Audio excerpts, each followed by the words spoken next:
الحمد لله نحمده ونستعينه ونستغفره ونعوذ بالله من شرور أنفسنا ومن سيئات أعمالنا من يهده الله فلا مضل له ومن يضلل فلا هادي له وأشهد أن لا إله إلا الله وحده لا شريك له وأشهد أن محمدًا عبده ورسوله أما بعد فإن خير الحديث كتاب الله وخير الهدي هدي محمد صلى الله عليه وسلم وشر الأمور محدثاتها وكل محدثة بدعة وكل بدعة ضلالة وكل ضلالة في النار فأعوذ بالله السميع العليم من الشيطان الرجيم بسم الله الرحمن الرحيم وَيُؤْثِرُونَ عَلَىٰ أَنفُسِهِمْ وَلَوْ كَانَ بِهِمْ خَصَاصَةٌ۔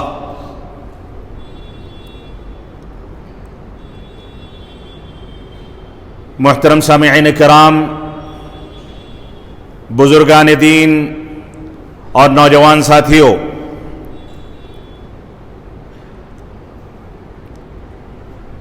انسانی تاریخ میں اور دنیا کی تاریخ میں ہر سال یہ ایام بار بار آتے ہیں جن میں مسلمانوں کے بعض طبقے صحابہ کرام اور دینی شعائر اور دینی بنیادوں پر مستقل حملے کرتے ہیں، صحابہ کرام کی توہین کی جاتی ہے، صحابہ کرام کو گالیاں دی جاتی ہیں اور صحابہ کرام پر اتہامات لگا کر کے ان کو بدنام کیا جاتا ہے۔ ہر سال یہ دور، یہ انسان دیکھتے ہیں کہ رسول اکرم صلی اللہ علیہ وسلم اور صحابہ کرام کی جانب غلط انداز کی روایتیں منسوب کر کے اسلامی تاریخ کو متہم کیا جاتا ہے۔ ہر سال یہ بات مشاہدے میں آتی ہے کہ مسلمانوں کے محلوں میں، مسلمانوں کے علاقوں میں، بلکہ پورے ملک میں اور پوری دنیا کے اکثر خطوں میں اس بات کی کوشش کی جاتی ہے کہ ماتم و شیون کر کے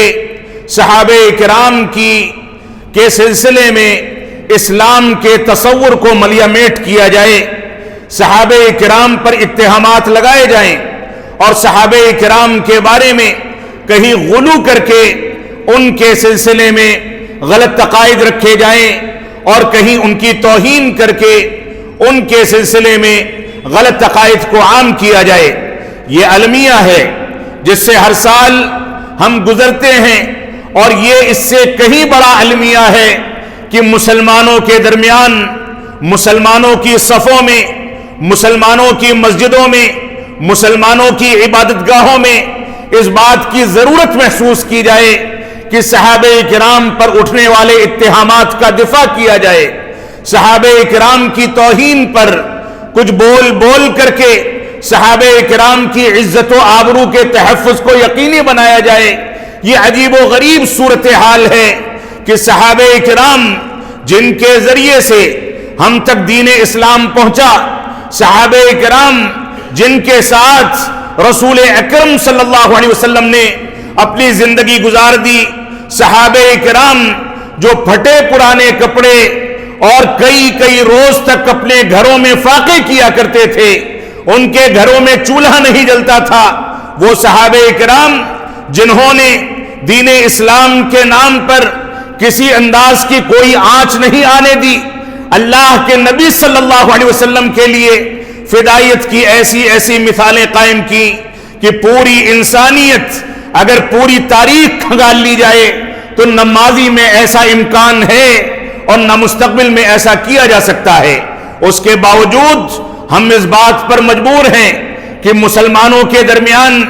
اس موضوع پر گفتگو کی جائے، صحابہ کرام کی عظمت بیان کی جائے،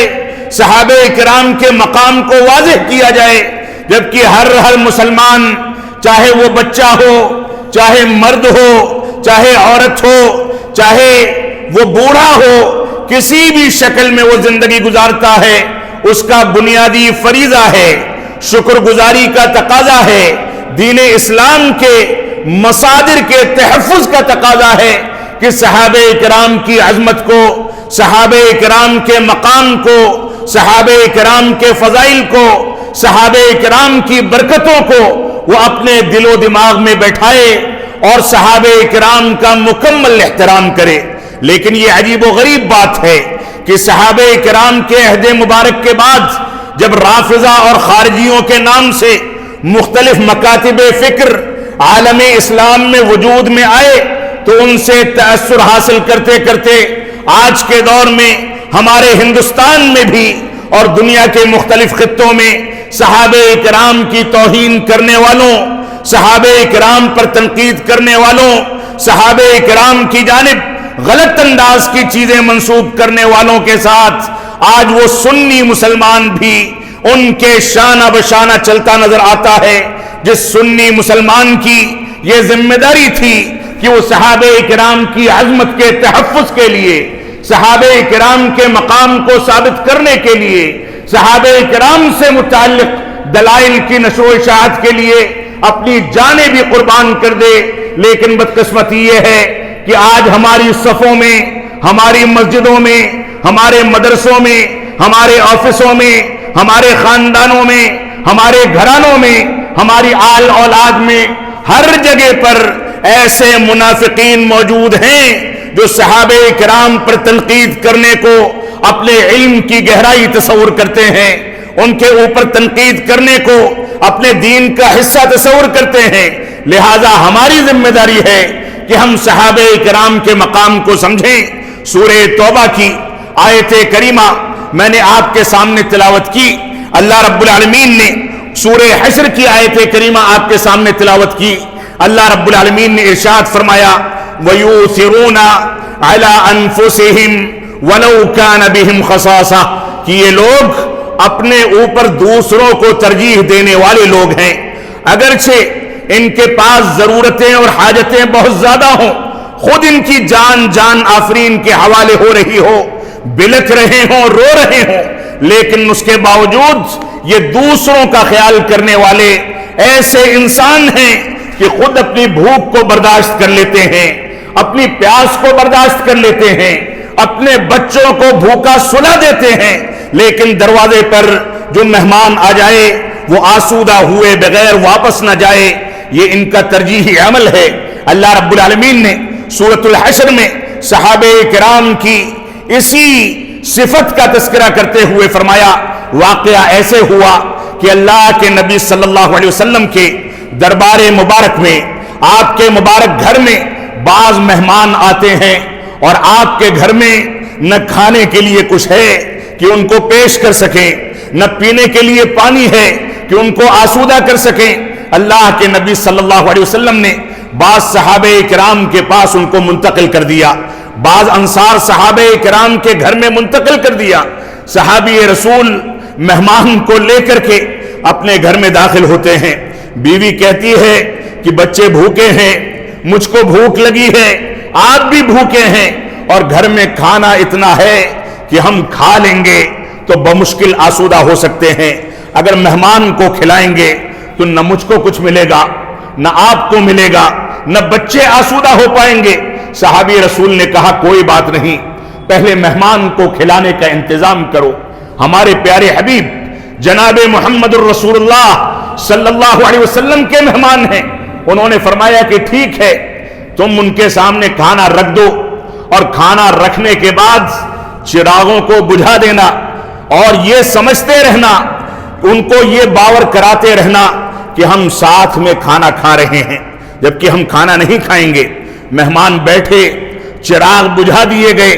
اور صحابی رسول ساتھ میں بیٹھ گئے، لیکن ایک لقمہ بھی کھانا ان کو نصیب نہیں ہوا۔ مہمان کی بھوک کو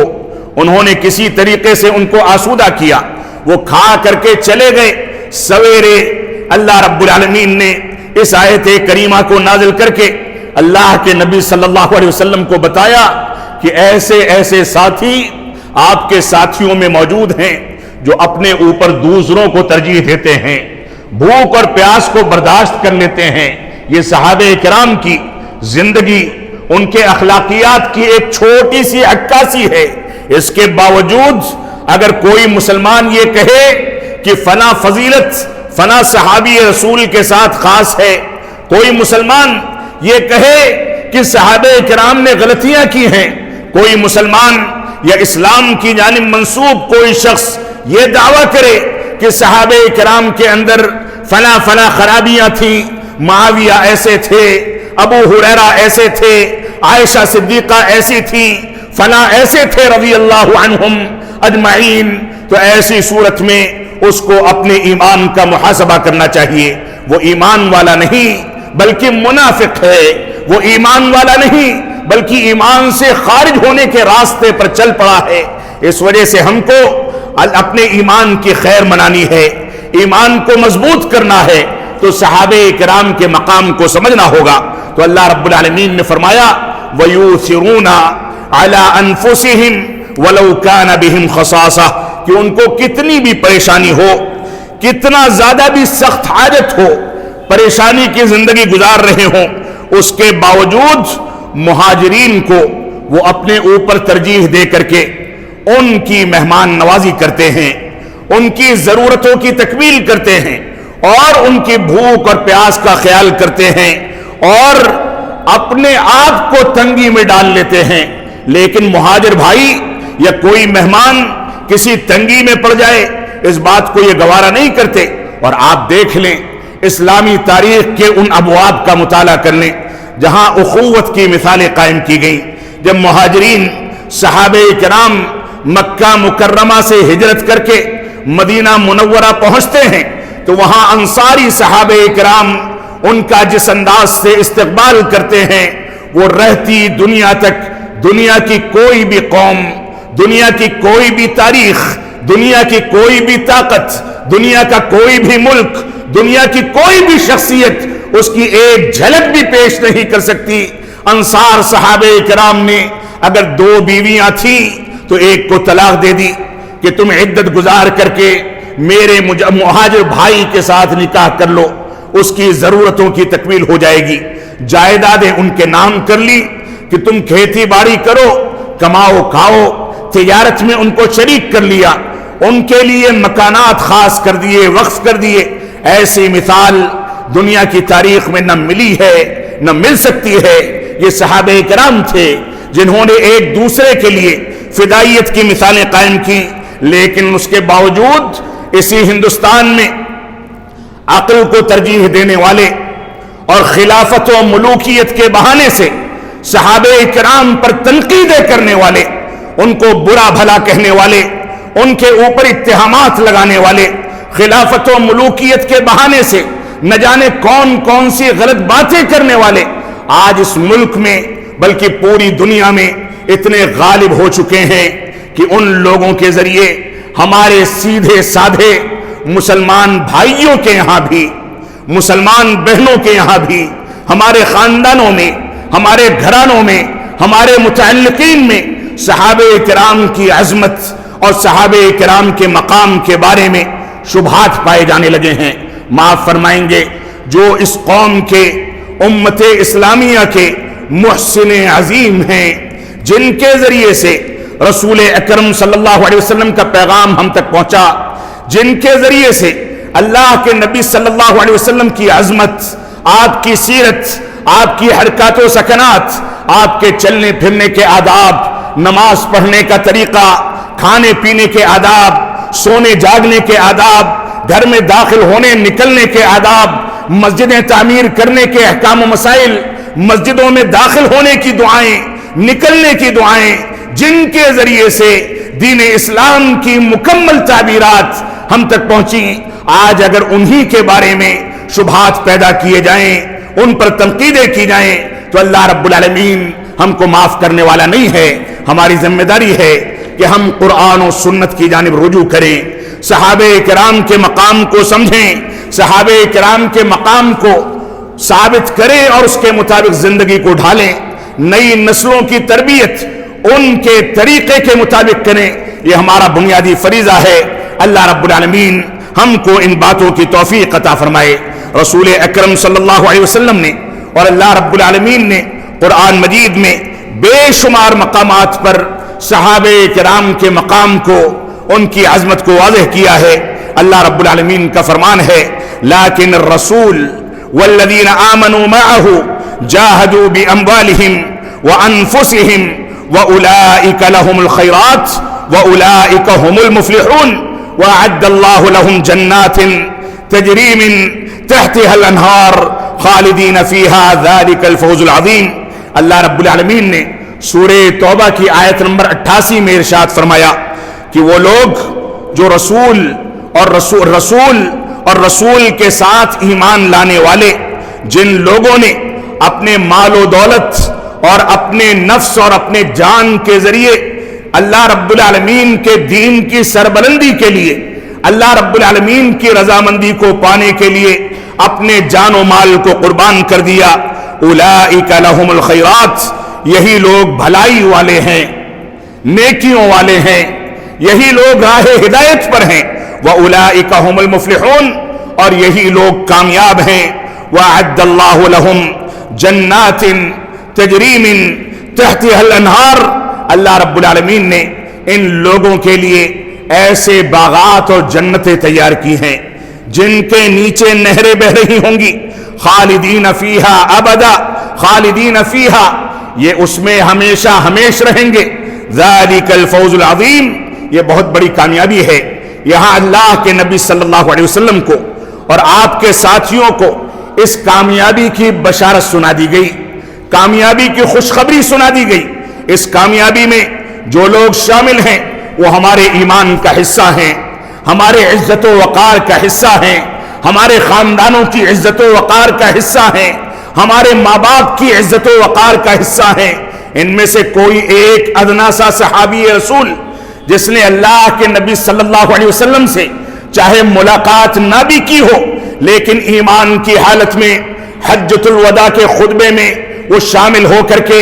آپ پر ایمان لے آیا اور ایمان کی حالت میں اس کی وفات ہوئی، وہ صحابی رسول بھی دنیا کی ساری نعمتیں اس کے آگے ہیچ ہیں۔ دنیا میں کوئی کتنا بھی مضبوط ایمان تیار کر لے، صحابی رسول کے ایمان کے آگے اس کا ایمان، صحابی رسول کے مقام کے آگے اس کا مقام پیر کے دھول کے برابر بھی نہیں ہے۔ یہ ہمارا ایمان ہے، یہ ہمارا عقیدہ ہے، اور ہم اللہ سے دعا کرتے ہیں کہ اے رب کائنات ہم کو اس عقیدے پر ہماری موت تک اور پوری زندگی قائم و دائم رکھنا۔ ہم اس سلسلے میں ذرا سے بھی متزلزل ہونے لگے تو اس تزلزل سے پہلے، ان شبہات سے پہلے، اے رب کائنات ہم اس دنیا سے اٹھا لیے جائیں، لیکن ہمارا ایمان خراب نہ ہو، صحابہ کرام کے بارے میں ہمارے دلوں میں شبہات پیدا نہ ہوں۔ یہ ہماری ذمہ داری ہے کہ ہم اپنے ایمان کو اتنا مضبوط بنائیں۔ اللہ کے نبی صلی اللہ علیہ وسلم کا اللہ رب العالمین کا دوسری جگہ پر فرمان ہے، سورہ انفال میں اللہ رب العالمین نے ارشاد فرمایا والذین آمنوا وہاجروا وجاہدوا فی سبیل اللہ والذین آووا ونصروا اولئک هم المؤمنون۔ اللہ رب العالمین کا فرمان ہے جو لوگ ایمان لائے اور جن لوگوں نے ہجرت کی اور اللہ رب العالمین کے راستے میں جہاد کیا، اور جن لوگوں نے ان لوگوں کو پناہ دی اور مدد کی جو لوگ ان کے پاس آئے ایمان کی حالت میں، اولئک هم المؤمنون حقا، یہی لوگ حقیقی مومن ہیں، لہم مغفرۃ ورزق کریم، ان لوگوں کے لیے اللہ رب العالمین نے مغفرت رکھی ہے اور عزت والی روزی رکھی ہے۔ ان کے گھروں میں کھانے کے لیے غلہ نہیں ہوتا تھا، ان کی تجوریوں میں خرچ کرنے کے لیے پیسہ نہیں ہوتا تھا، ان کے پاس کوئی بیلنس نہیں ہوتا تھا۔ یہ صبح کے وقت میں گھر میں داخل ہوتے تھے تو بھوکے پیاسے ہوتے تھے، شام کو نکلتے تھے تو بھوکے پیاسے ہوتے تھے، اس کے باوجود اللہ رب العالمین پر اعتماد کے نتیجے میں ان کو کھانا بھی ملتا تھا، عزت کی روٹی بھی ملتی تھی، عزت دار طریقے سے یہ آسودہ ہوتے تھے، کھاتے تھے، پیتے تھے، اور اگر نہیں ملتا تھا تو فاقہ کرتے تھے، بھوک برداشت کر کے صبر کرتے تھے، تحمل سے کام لیتے تھے، اور اس کے بعد اللہ رب العالمین ان کو آزما کر کے ان کے لیے انتظامات کرتا تھا۔ ان کو جو کپڑے ملتے تھے اس میں پیبند لگا ہوتا تھا، اور کتنے صحابہ کرام کے بارے میں اس طرح کا تذکرہ ملتا ہے۔ ابو ہریرہ رضی اللہ تعالیٰ عنہ فرماتے ہیں، کہتے ہیں کہ میں نے لقد رأیت، فرماتے ہیں ابو ہریرہ رضی اللہ تعالیٰ عنہ، لقد رأیت 70 من اہل الصفہ، میں نے اہل صفہ میں سے 70 صحابہ کرام کو دیکھا، ایسے 70 صحابہ کرام، ما منہم رجل علیہ رداء اما ازار و اما کساء، فرمایا کم از کم 70 صحابہ کرام ان میں ایسے ملے جن کے پاس اگر تہبند تھا تو اوپر اوڑھنے کی چادر نہیں تھی، اگر چادر اوڑھنے کے لیے تھی تو تہبند نہیں تھا، اور اس کے بعد فرماتے ہیں قد ربطوا فی اعناقہم، اپنی چادروں کو اپنی گردنوں سے باندھ لیا کرتے تھے، ما یبلغ نصف الساقین، چادر اتنی طویل ہوتی تھی کبھی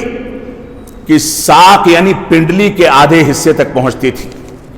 اور بعض دفعے چادر اتنی طویل ہوتی تھی کہ ٹخنوں تک پہنچ جاتی تھی، لیکن جب رکوع اور سجدہ کرتے تھے تو چادر کو سمیٹ لیا کرتے تھے، اور سمیٹ کر کے باندھ لیا کرتے تھے اس خدشے سے کہ کہیں ان کی شرمگاہ کی بے پردگی نہ ہو جائے۔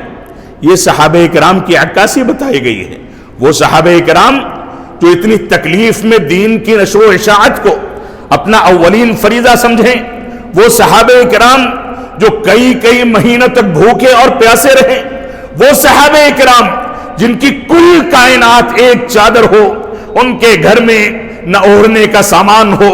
نہ پہننے کے کپڑے ہوں، نہ کھانے پینے کا سامان ہو، آج ہم ان صحابہ کرام پر انگلیاں اٹھاتے ہوئے فخر محسوس کرتے ہیں۔ اللہ کی قسم،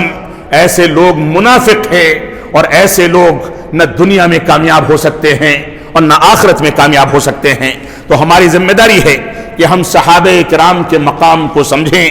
ان کی عظمت کو سمجھیں، اور قرآن و سنت کے مطابق زندگی گزاریں۔ اللہ کے نبی صلی اللہ علیہ وسلم کا فرمان ہے، خیر الناس قرنی ثم الذین یلونہم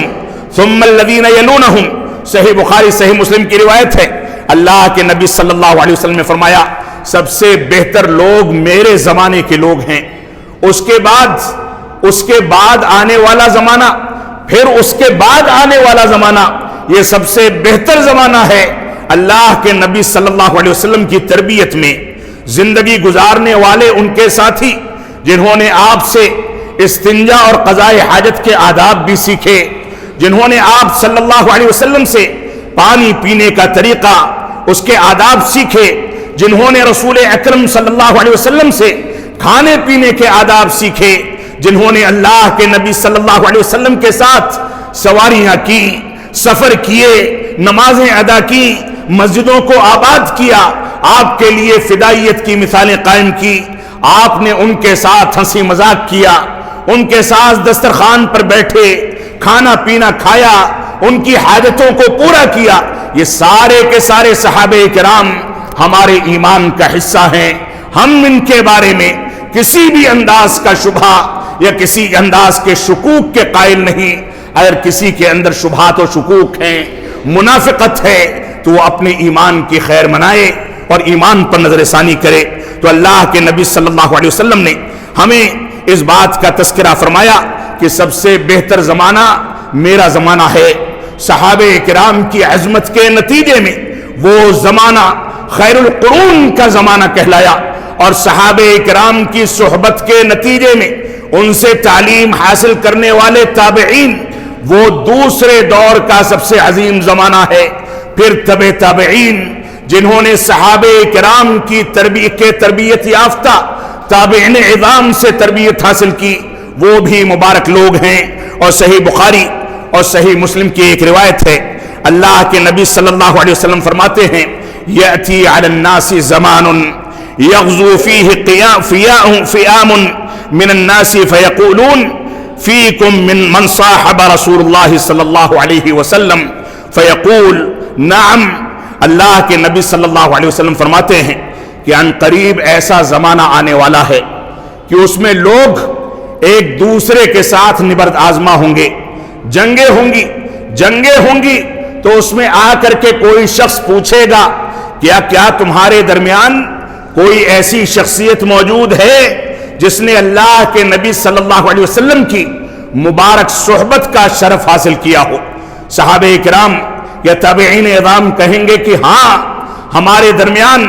ہماری فوج میں ایسے لوگ شامل ہیں۔ تو اللہ کے نبی صلی اللہ علیہ وسلم فرماتے ہیں کہ صحابی رسول کے وجود کے نتیجے میں وہ جنگ اللہ رب العالمین ان کو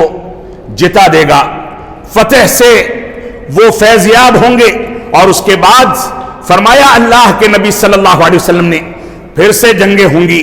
پوچھنے والا پوچھے گا کہ کیا تمہارے درمیان صحابہ کرام کی شاگردی اختیار کرنے والا کوئی تابعی رسول موجود ہے؟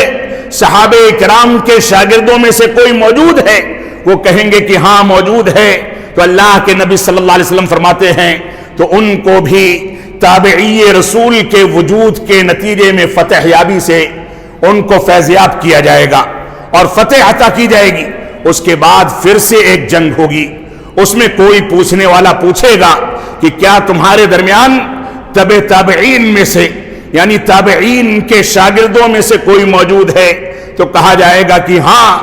موجود ہے۔ تو اللہ کے نبی صلی اللہ علیہ وسلم فرماتے ہیں کہ ان کو بھی فتح یابی حاصل ہوگی اور وہ جنگ جیت جائیں گے۔ یہ صحابہ کرام کا، ان کے شاگردوں کا، ان کے شاگردوں کے شاگردوں کا مقام ہے جو اللہ کے نبی صلی اللہ علیہ وسلم کے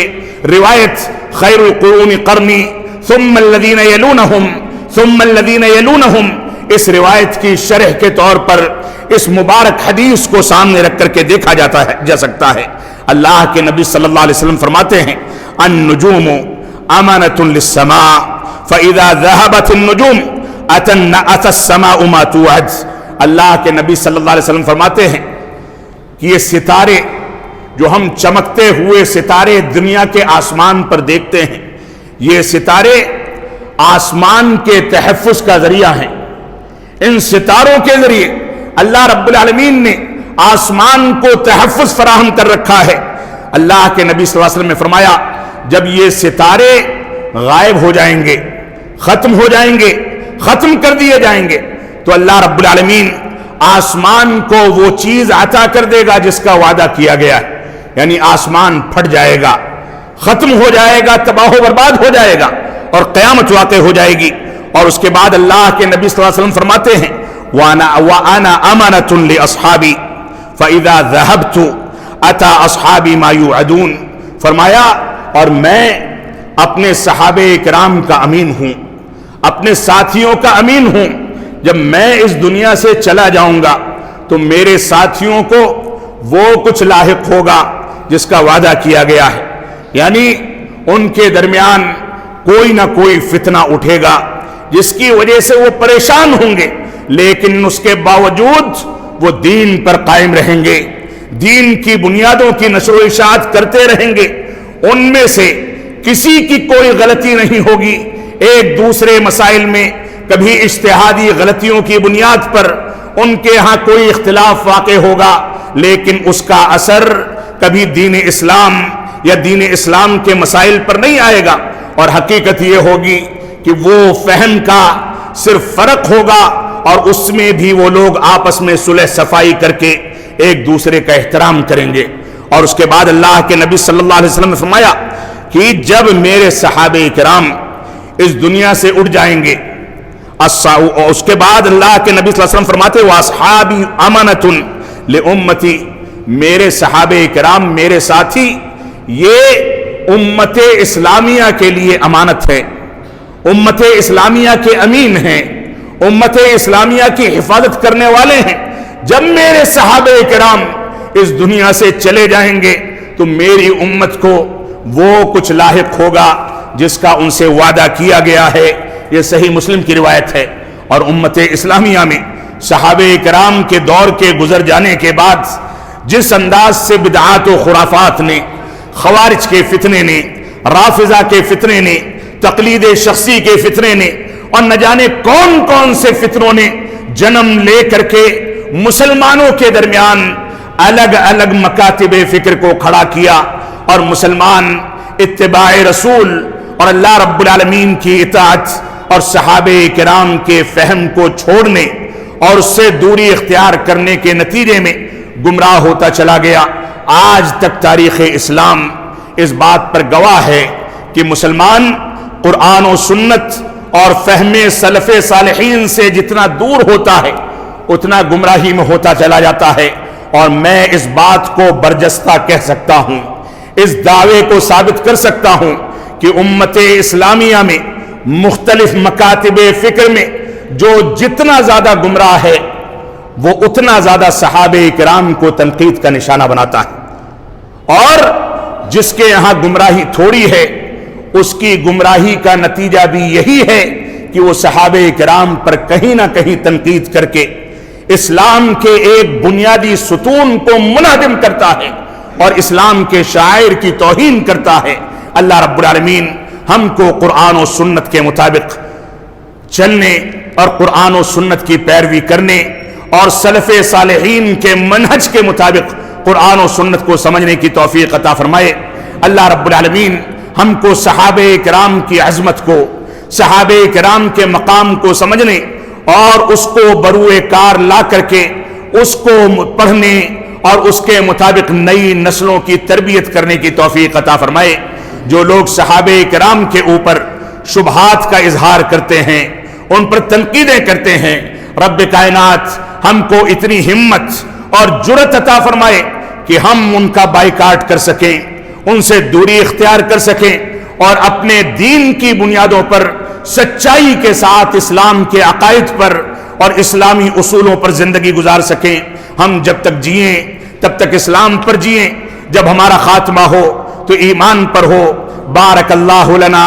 ولکم فی القرآن المجید ونفعنی وإیاکم بالآیات والذکر الحمید انہ تعالی جواد کریم ملک بر الرؤوف الرحیم۔